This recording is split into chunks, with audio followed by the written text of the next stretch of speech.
سڵاوتان لێبێ ئەزیزان لە پەرنامەیەکی نوێ لە پایمیتیۆ لەگەڵتانە بم ئەم قوتابیانی کەینیم لێرە خەریکی تاقیکردنەوەن لە پرۆژەی دۆستانی محەممەدا کە کتێبێکیان بدانراوە لەسەر ژیان و ڕەفتار و کەسایەتی پێغەمبەری خوا کە ئەمان لێرە تاقینەوە لەو کتێباکەن ڕێکخراوی قوتابیانی کوردستان هەستاوە بەم جۆرە پرۆژەیە و کۆمەڵی خەڵاتی دابینکردنەوە کە لەناو خەڵاتەکان 5 خەڵاتیان پرۆسی ئەمرەکردنە بۆ کەسانی کە یەکەم ئەبن و هەروە کۆمەڵی خەڵاتی دیکەش بۆ ئەوانی کەی کە لە دوای پێنجەمەوە بن. ئێمە ئەمڕۆ دێن ئەو قوتابیان و سەرپەرشتیارانی پرۆژەکە وەرەگرین بزانین ئامانجێ لەم جۆرە پرۆژانە چیە و قوتابیەکان تا چەند لەم جۆرە پرۆژانە ڕازین لەگەڵ ما بن ئەوانە دوین.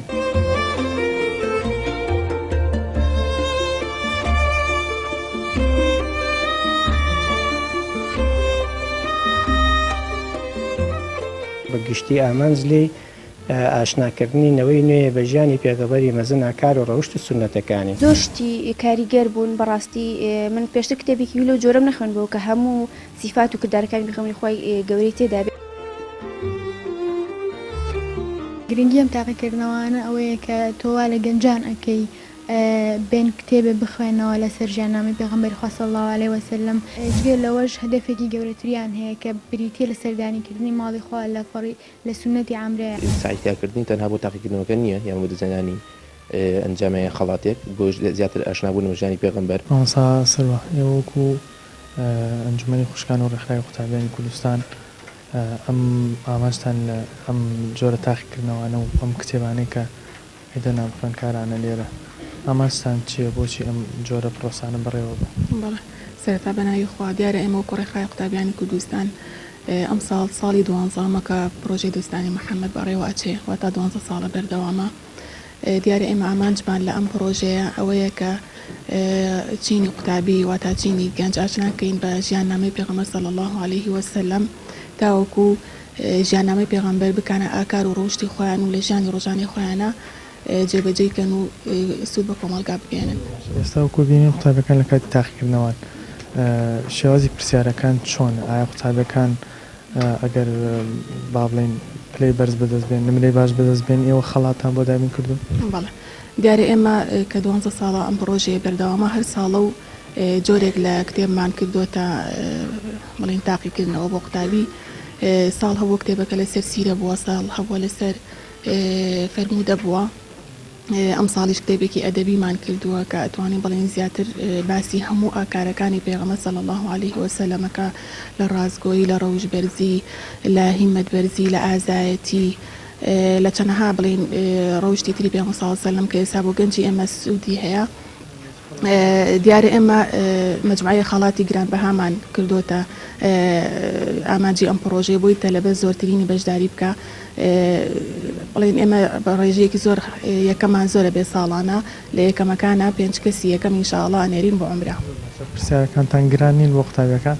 وەڵای تر هەموو نەوعێکی تایە چکە پرسیار ئەبێ ئاسانیشی تیا بێ وەسەتیشی تیا بێ و قورسیشی تیا بێ. ئێمە پلەبەندیمان کردووە ینی کەسی پسپۆر پرسیارەکانی داناوە هەموو نەوعێکی تایە. کاک ئەحمەد بەشداری تاقیکردنەوەی پرۆژەی دۆستانت کرد چۆن ویلین چانەکە؟ بسم الله الرحمن الرحیم بناوی خۆی بەخش لە میێرمان ئیمتیحانێکی باش بوو پرسیارەکان تا ڕادەیەک تۆزە قورس بوو هیواداری ڕێکخراوی قوتابیان و هەم ناوەندەکانی تر و ڕێکخراوەکانی تر هەڵسن بە ئەنجامدانی ئەم چالاکیە و هەم بۆ ئاشنابوون بە ژیانی پێغەمبەر. و تۆ پێشتر خۆت ئامادە کردبوو بۆ ئیمتیحانەکە چەندێک بەسەر کتێبەکە ڕۆیشتیتەوە خۆت ئامادە کردبوو بۆ لە ئیمتیحانەکە بتوانین نمرە بین؟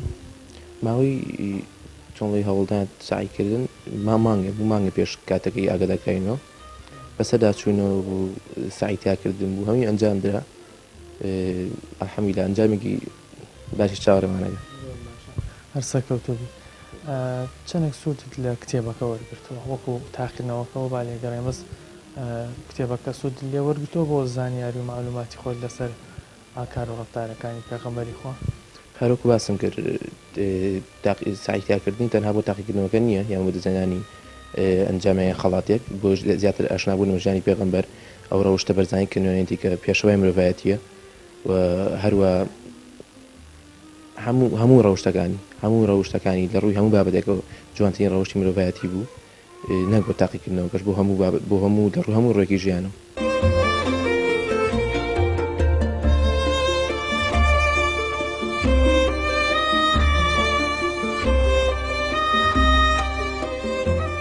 بەگشتی ئامانج لێ ئاشناکردنی نەوەی نوێ بە ژیانی پێغەمبەری مەزن ئاکار و ڕەوشت سونەتەکانی زۆر شتی کاریگەر بوون بەڕاستی من پێشتر کتێبێکی لەو جۆرەم نەخوێنبەوە کە هەموو سیفات و کردارەکانی پێغەمبەری خۆی گەورەی تێدا بێت. گرنگی ئەم تاقیکردنەوەانە ئەوەیە کە تۆوا لە گەنجان ئەەکەی بێن کتێبێ بخوێنەوە لە سەرژیاننامەی پێغەمبەری خوا صلی الله علیه وسلم جگە لەوەش هەدەفێکی گەورەتریان هەیە کە بریتیە لە سەردانیکردنی ماڵی خوا لە سونەتی عەمرەیە. سعیتیاکردنی تەنها بۆ تاقیکردنەوەکە نییە یان بۆ دەزانانی ئەنجامەیە خەڵاتێک بۆ زیاتر ئاشنابوون بە ژیانی پێغەمبەر. وەکو سەرپەرشتیارانی تاقیکردنەوەکە ئامانجتان لەم جۆرە تاقیکردنەوەانە چیە و بۆچی ئەم جۆرە کتێبانە هەڵەبژێن بۆ تاقیکردنەوە؟ بەڵێ سەردا بەخێر بن بەنای خوا. گرنگی ئەم تاقیکردنەوەانە ئەوەیە کە تۆوا لە گەنجان ئەەکەی بێن کتێبێ بخوێنەوە لە سەرژیاننامەی پێغەمبەری خوا صلی الله علیه وسلم جگە لەوەش هەدەفێکی گەورەتریان هەیە کە بریتیە لە سەردانیکردنی ماڵی خوا لە سونەتی عەمرەیە. تۆ ئەماکەیتە خەڵات بۆ گەنجێک بۆ قوتابیەک ئەمە شتێکی زۆر ناوازەیە جۆرێکە لە هەندان هەدەفی ڕێکخراوی قوتابیانی کوردستانیش بۆ ساڵی 12 لە پرۆژەی دۆستانی محەممەد ئەو کونەرێتێکی ساڵانەی لە کۆتایی پرۆژەکەیە تاقیکردنەوەیەک ئەنجام ئەدا. زۆربەی ساڵەکان لەسەر کتێبی گوڵاوی سەرمۆر بووە بەڵام ئەم ساڵ لەبەر ئەوەی کە گوڵاوی سەرمۆر پێشتر تاقیکردنەوەی زۆر تیاکراوە و هەروەها کتێبێکی تا ڕادەیە گەورەیە کتێبەکەمان گۆڕی بە کتێبی لە دیداری محەممەد و سپاس بخوای گەورە کۆمەڵێ گەنج و قوتابی زۆر بەشداری کردو لە ئێستا پرۆسەکە بەڕێواچە. بە پێ هەندێک لە قوتابەکان وەرگرت هەندێکیان باسییانە کرد کە هەندێک لە پرسیارەکان قرس بوو بۆچی پرسیاری قورسیان بێنەوە؟ طبیعی عادەتی پرسیار وایە سێ ئاستا قورس مامناوەند ئاسان بۆەوەی ئێمە بتوانین خوێندکارانی زیرەک و خوێندکارانی مامناوەند و قوتابیە ئاساییەکانمان تاقی بکەینەوەوانێ و ئەو خەڵاتانی کە دانراون بە شایستەیی وەریگرن.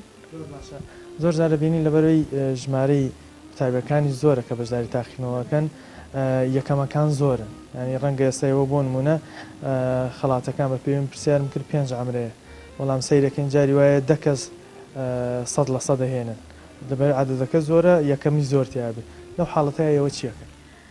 هێشتا ڕاستان بۆ پرسیارەکان نەکراوە پرۆسەکە تاوا نەبووە بەڵام ئەگەر لە حاڵەتێکە ئەوە ڕوویە کە ئینشاڵا زیاتری شەبێ یان سپۆنسەرەکان هاوکاریمانەکەن و هەدیەکانمان بۆ زیاکەن یان ئەو کاتە براوەکان ناوەکانیان نەچێتە ناو تیر و پشکەوە بۆی ببن بە خاوەنی ئەمرە و ئەو خەڵاتە ئەلکترۆنی گرانبەهانەی کە دانراوە. تاقیکردنەوەی ئەو کتێبە چەندێک سوود لە کتێبەکە وەرگرت واز لە تاقیکردنەوەکەش بێنین وەکو سوودی معلوماتی خۆت سوودی زۆرم لە بینی تابەت بە فەرمودەکانی و ژیانی و چۆن مەسەرن لەگەڵ خلیفەکانە و چۆن مانگەشەی کردووە و ژیان چۆن بۆ ڕۆشتی چۆن بۆ تەسەورەکەی لە تاقیکردنەوەکان نمرەی باش بێت الحەمدولیلا خەڵاتەکانە بیتەوە پێوانی دەرجم باش قەڵک دەرەجەی بەرزە و وەرناگرێت عینتر تاانش باشە سەرکەوتوبی ئەم جۆرە تاقیکردنەوەانە ئەم جۆرە پرۆژانە پێ دوای سوود و قازانجێ بێ بۆ ئەوانی کە بەشداریە بەڵێ زۆر زۆرش داواکاریم لەو ڕێکخراوانەیە کە هەمیشە بەردام من لەو دەورە و ڕێکخراوشتانەك بۆ گەنجانێک کە فێری ژیانی 500 ساڵە بن و بۆ ئەو بەرزشتە جوانانە. پێشبینیەکەی ئەو نمرەیە بەدەستبێنی کە چاوەڕێت ئیشەڵا پێش بەخۆ ینی لە خەڵاتەکانە بیتەوە ئیشەڵاگەر نێشی وێنە ئیسفادەیەەکەی باشە ئەم کتێبەی کە ئێوە امتحانتان تیاکرد باسی چییە کرد چەندێک سوود لێبینیوە جگە لە خەڵاتەکە ژۆک و معلوماتی ڕۆژانەی خۆت لەسەر کەسایەتی و پێغەمبەری خۆ وڵا باسی ژیانی پیاخەمەرێک باسی هاوڵگانی پیاخەمەرێک باسی نەرمونیانی پیاخەمەر و سڵاوەتدان لە دیداری پیاخەمبەر و یای زۆر شتیاوی ئیسفادە و لێکە بەڕاستی تۆ ئێستا ئەگەر لە امتحانەکەش نمرە نەهێنی یان خەڵات نەبیتەوە ئەتوانیت لەسەر کەسایەتی پێغەمبەری خوا صلی الله علیه وسلم معلوماتێکی ئاماد هەبێ ئەو شتانی کە لەو کتێبە خوێنتەوە هەندێک لەو شتانەمان توانی بە کورتی بۆ باسکەین. بەتەشید باسی بارەکەتی پیاغەمەرێک کاتێ 1400 کەس لە بیابانێکا گیریان خوارد ئاویان پیان نەما پیاغەمەریش وتی هەنێ کونەیەکم بۆ بێن هەنێ ئاوی تیابێ هەنێ ئاوی کرد بە دەستیا ئیتر سبحان الله ئاو لە بینی پەنچەکانی هاتە دەرە و هەموو حشتەرەکانیان پڕ حشتەرەکانیان ئاودا و دەستمێژیان گرت و تێر ئاون. تۆش بەشداری امتحانەکەت کرد؟ بەڵێ زۆر باش بوون خاوە زیاد. تەسەورەکەی خەڵاتەکانێکیان بۆ تۆ بێ ئینشاءڵڵا ئەگەر خەڵاتە بردەوە لەگەڵ برادەرەکە تا بە بێکۆچن بۆ ئەمریا خود بەتەنها ئینشاءڵڵا خواکە دەرەچین ئینشاءڵڵا بێ کۆچی. چەندێک سوودت لە کتێبەکە وەرگرتووە؟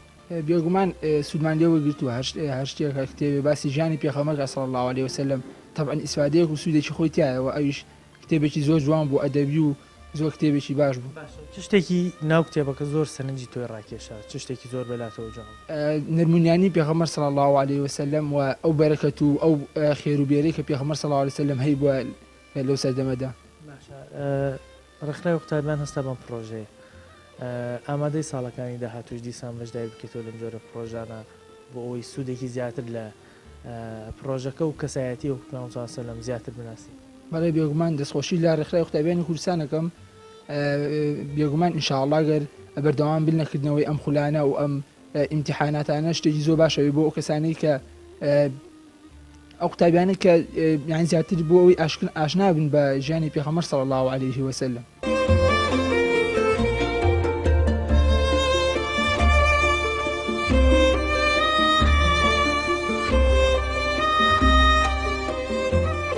بەگشتی ئامانز لێ ئاشناکردنی نەوەی نوێ بە ژیانی پێغەمبەری مەزن کار و ڕەوشت و سونەتەکانی. زۆر شتی کاریگەر بوون بەڕاستی من پێشتر کتێبێکی لەو جۆرەم نەخوێنبەوە کە هەموو سیفات و کردارەکانی پێغەمبەری خۆی گەورەی تێدا بێت.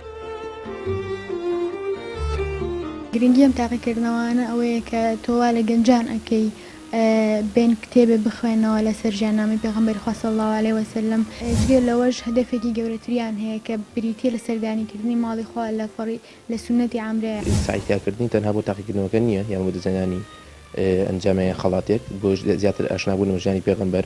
ئەزیزان ئەم بەڕێزەی کە لە تەنیشت مۆستاوە مامۆستایی ئاینە بۆ خۆی مامۆستای لە قوتابخانە بەشداری تاقینەوەکە کردو ئێمە ئەمانەوە بچینە لای بزانین ئەم جۆرە تاقینەوەانە لە دەرەوەی پرۆسەی خوێندن تا چەندێک سوودی هەیە بۆ ئەوانەی کە بەشداریەکەن لەگەڵمان لەگەڵەوە قسەکەی. مامۆستا سڵاو لێ. سڵاو لەجێنانش بەڕێز.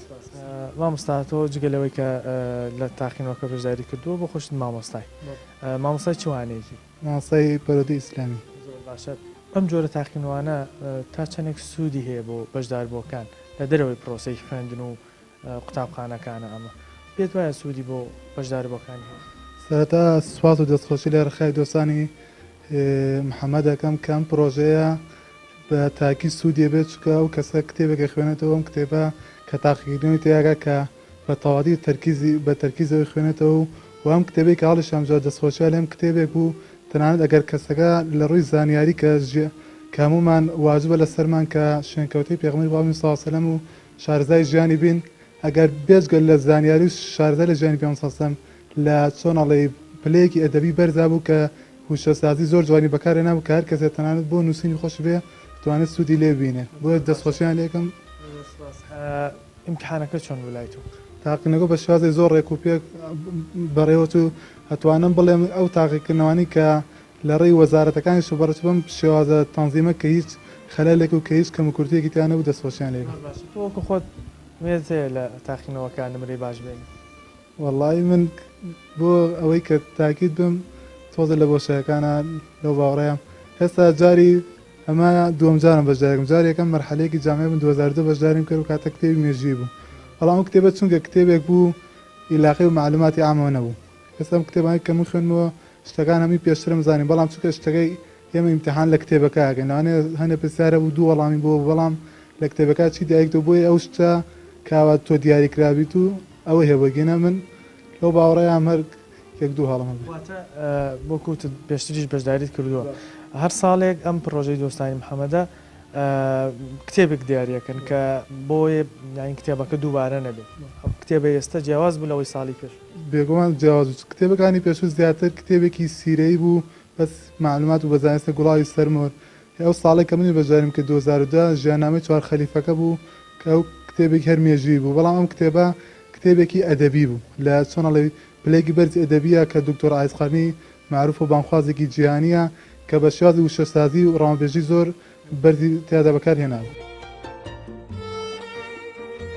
بەڕاستی پرۆژەی دۆستانی محەممەد پرۆژەیەکی زۆر باش بوو هیوادارم ئەوانەی کە پێشتر بەشداریان نەکردووە لە قۆناغەکانی داهاتوە ئیشەڵڵا بەشداری بکەن و ئیمتحانەکەش زۆر بەباشی بەڕێوە چوو هیچ ڕێخنێکمان لێ نییە ڕاستە بڵێن پرسیارەکان مامناوەندی تیا بوو قورسی تیا بوو ئاسانی تیا بوو بەڵام الحەمدولله سوپاس بخۆی گەورە باش بوو خۆت لە تاقینەوەکە چۆن وەڵا سوپاس بخۆی گەورە باش بوو تەسەورەکەی ئەمرەکە بەریتەوە وەڵا ئیشەڵڵا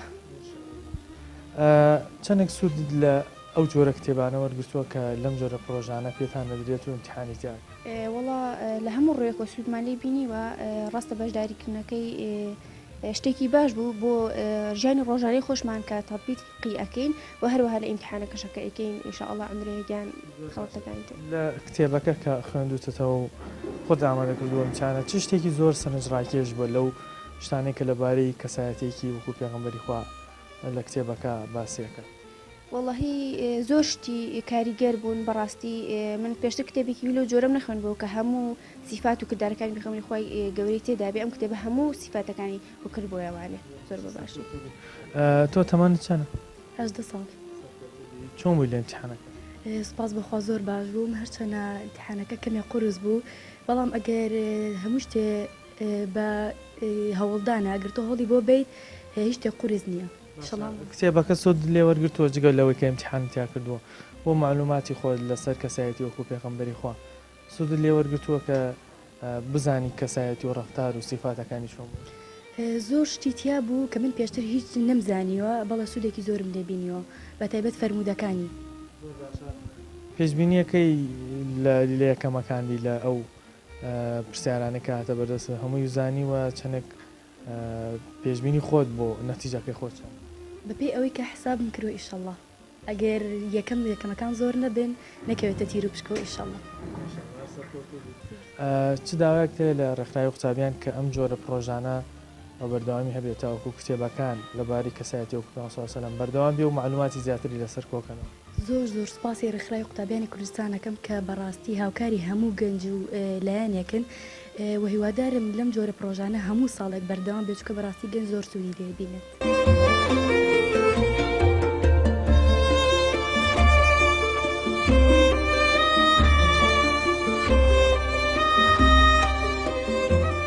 بەگشتی ئامانجلی ئاشناکردنینەوەی نوێ بە ژیانی پێغەمبەری مەزن کار و ڕەوشت و سونەتەکانی زۆر شتی کاریگەر بوون بەڕاستی من پێشتر کتێبێکی لەو جۆرەم نەخوێن بۆ کە هەموو سیفات و کردارەکانی بخەمەی خۆی گەورەی تێدا بێ گرنگی ئەم تاقیکردنەوەوانە ئەوەیە کە تۆوا لە گەنجان ئەەکەی بین کتێبێ بخوێنەوە لەسەر ژیاننامەی پێغەمبەری خوا صلی الله علیه وسلم جێ لەوەش هەدەفێکی گەورەتریان هەیە کە بریتیە لە سەردانیکردنی ماڵی خوا لە سونەتی عامرەیە سعیتیاکردنی تەنها بۆ تاقیکردنەوەکە نییە یان بۆ دەزانانی ئەنجامەیە خەڵاتێک بۆ زیاتر ئاشنابوون ژیانی پێغەمبەر کاکتۆر و ڕێکخراوی قوتابیانی کوردستان ئاماژتان لەم جۆرە پرۆژانە چییە بۆ قوتابیان و ئەم جۆرە تاقیکردنەوەوانە بۆ چیەکەن؟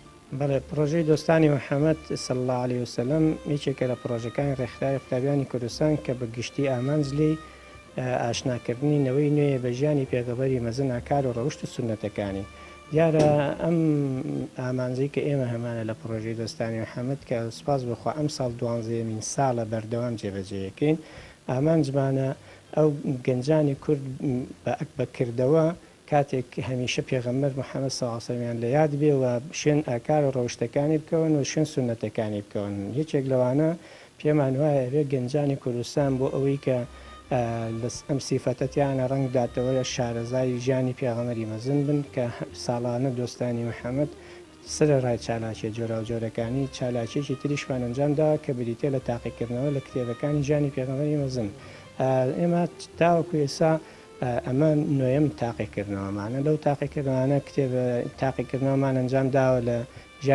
کتێبی ژیانی پێغەمبەری بەرزی بە پێزی بەڕێزبان ساعلی باپیر 2 ساڵ لەسەر یەک و هەروە 2 ساڵ لە کتێبی گوڵای سەرمۆر و هەروە ئەم ساڵ لە کتێبی دەدیداری محەممەدای دکتۆر عایز القەرەنی ساڵێک لە ژیانی پێغەمبەر بۆ مناڵان بۆ نەوجوانان بۆ لاوان ئەوەمان ئەنجام داوە ساڵێکی تریش تاقیکردنەوە بۆ لە فەرمودەکانی پێغەمبەری خوا صلی الله علیه و سلم کە 6 فەرمودەمان هەڵبژاردبوو.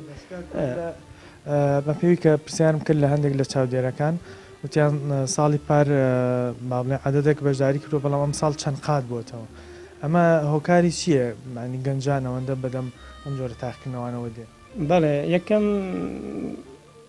ئەمە یعنی دەرخەری ئەو ڕاستەیە کە گەنجانی کوردستانەوەی نوێی کوردستان سوپاس بۆخوای گەورە ینی ئامانجیا بە گوڕوتین حەماسیانەیە بۆ ئەوی کە لە پەیامی پێغەمبەری خوا صلی الله علیه و سلم ئاشنا بن. یەکێکی تر لەوانە ئێمە گۆڕینی شێوازی تاقیکردنەوەکانە و هەروەها زیادکردنی خەڵاتەکانە لە کاتێکا بۆ نمونە ئێستا گەنجانێکی زۆر لە هەرێمی کوردستان بەداخەوەی قەیرانی داسەپاوی داراییەوە زۆر حەزیان لەوەیە گەشتی ماڵی خوا ئەنجام بدەن بەڵام بۆیان ناکرێت. ئێمە ئێساتوین خەڵاتەکانی دۆستانی محەممەد تاقیکردنەوەکانی ئەم ساڵانی پێشیش و ئەم ساڵیش گەشتی ماڵی خوا بە هاوکاری کۆمپانیا و خێرخوازان ئەنجاممانداوە کە لێرەوە سپاسیوانەکەم تا ئێستا بۆیان داناوین داوایش لەو بەڕێزانەیەکەم چ دەوڵەمەنن یان کۆمپانیا بێن بەدەم ئەم کارە خێری ئێمەوە کە 1400 قوتابی ئەم ساڵ لە تەواوی هەرێمی کوردستان بەشداری تاقیکردنەوەکانە هەمویان ئامانجانە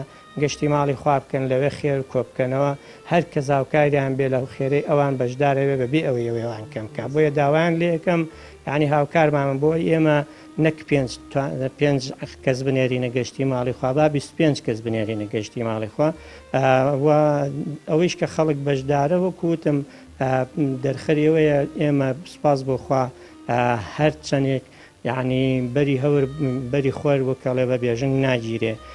ئەم گەلەی ئێمە گەلێکی موسڵمانە ئێمەنەوەی باپیرە سەلاحەدینی کوردانین ئێمە ئەو گەلین کە بەڕەسەنایەتی ئاینی پیرۆزی ئیسلام لە ناو تەواوی جیهانە ناسراوین بۆیە پارێزگاریکردن لەو ڕەسەنایەتیە ئەرچی ئێمە سپاس بۆ خوا نەوەی داهاتوی ئەم وڵاتە ئەگەڕێنەوە بۆ ڕەسەنایەتی باپیریان کە ئاینی پیرۆزی ئیسلام. باشە چۆن بوو لە ئیمتیحانەکە؟ وەڵا باش بووم چەند هێنیت؟ وەڵایی تۆزێ قورس بوو بەڵام باش بوو. لەناو کتێبەکە خوێنتەوە چ شتێکی زۆر سەرنجی ڕاکێشای چ شتێکی زۆر جوان بوو بلاتەوە؟ وەڵایی سوودێکی زۆری بە من گەیان باسی ژیانی پێغەمبەر بوو صلی الله علیه و سلم لەبەر ئەوەی کە باسی ژیانی بوو سوودێکی زۆرم پێگەیان چکە هەندێک شت بوو لە ناو کتێباتیای بوو نەمەزانی ئێستا سوودم زۆر. هەموو کتێبەکە تەواو کرد بوو؟ وەڵا هەنێکی تەواو نەکرد لەبەری کە نەمزانی بوو ئیمتیحانەکە دەستی پێ کردووە 10 ڕۆژ بوو سعیم کرد. بەشێکی باشی لێ خوێندەوە بەڵام ئەوەی درەنکەوتی کەمێکی ماوە. وەڵا هەنێکم خوێندەوە لە 10 ڕۆژان ناتوانانی کتێبێت تەواوکە یەکسەر بۆیە. باشە بۆ ساڵەکانی داهاتوو ئامادەی دیسان بەشداری بکەیت لەم جۆرە تاقیکردنەوانە؟ بەڵێ وەڵا سوودی زۆرە لەبەری کە ئەم ساڵ بەشداریم کردووە بۆ ساڵی تر سوودی زۆرە.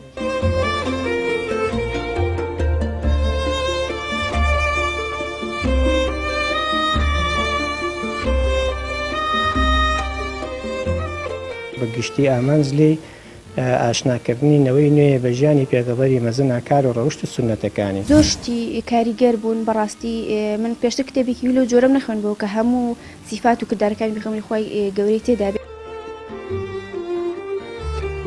گرنگی ئەم تاقیکردنەوەوانە ئەوەیە کە تۆوا لە گەنجان ئەەکەی بێن کتێبێ بخوێنەوە لە سەر ژیاننامەی پێغەمبەری خوا صلی الله علیه و سلم جگە لەوەش هەدەفێکی گەورەتریان هەیە کە بریتیە لە سەردانیکردنی ماڵی خوا لە سونەتی عەمرەیە. سعیتیاکردنی تەنها بۆ تاقیکردنەوەکە نییە یان بۆ دەزانانی ئەنجامەیە خەڵاتێک بۆ زیاتر ئاشنابوون و ژیانی پێغەمبەر. پێ خۆشحاڵم کە بەشداریم کرد لە دۆستانی محەممەد کە تاقیکردنەوەیەکی با بڵێن مامناوەن بلڕێی قورسی و سوکەکەیە حملە توانیمان هەوڵێکی گەورە بین بۆ سەرکەوتن. چۆن بوو لە ئیمتیحانەکەتەوە؟ الحەمدولillah زۆر سوپاسی خواکەم زۆر باش بووم تا حدێکی زۆر بەڵام تانیکی پرسیارەکانی قورس بوون. پێشبینیەکەی بتوانێت نمرەیەکی بەرز بین؟ ئینشاءالله بە ئەمری خوا گەورەی ئینشاءالله دەستین. تۆ جگە لە ئیمتیحانەکە چەندێک سوود لە خوێندنەوەی کتێبەکە وەرگرتووە؟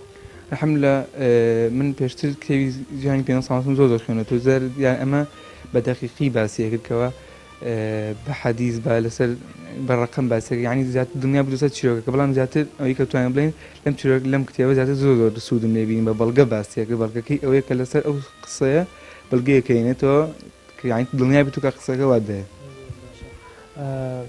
داواکەی کە ئەم جۆرە تاقینەوانە بەردەوام بنیانەوە سوودی لێ وەرگرتووە کە ساڵەکانی کەی بەشداری بکرێتەوە لەم جۆرە تاقینەوە؟ الحەمدولillah کۆمەڵی ئیسلامی ئەمە دووهەمین یەکەمی ئیشی نابێ ئینشاڵڵا و من زۆر پێ خۆشحاڵم کە دووبارە بێتەوە ئامادەشم کە کاتەکانی تر بەشداری کەم ئینشاڵڵا تێیە.